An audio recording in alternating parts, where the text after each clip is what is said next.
What's going on, everybody? So anybody with a drop truck is gonna be the number one thing you need, and it's gonna be a C-notch. For most of you guys, when you do a flip kit, you want to go ahead and do a notch.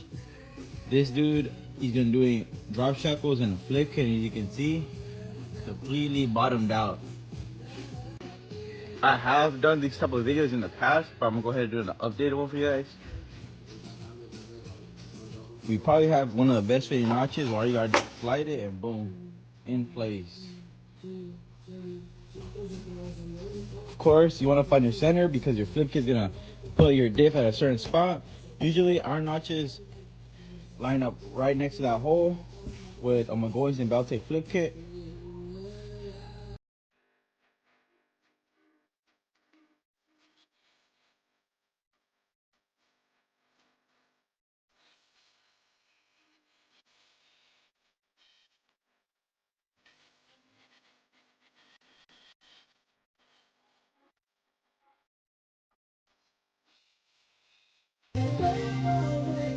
Alright, once you have everything welded up nicely, then you're gonna go ahead and cut out the center section and then fully weld it in.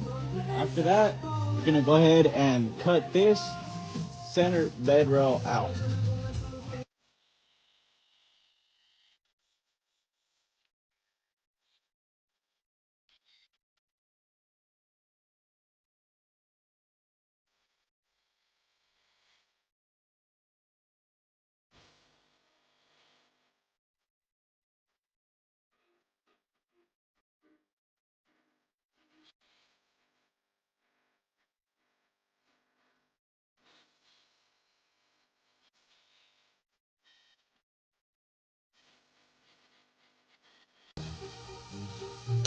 Alright, you guys, so this is the finished product.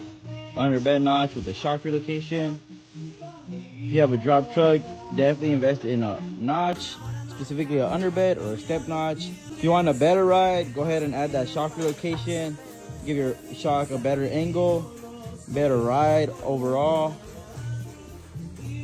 There you go, guys.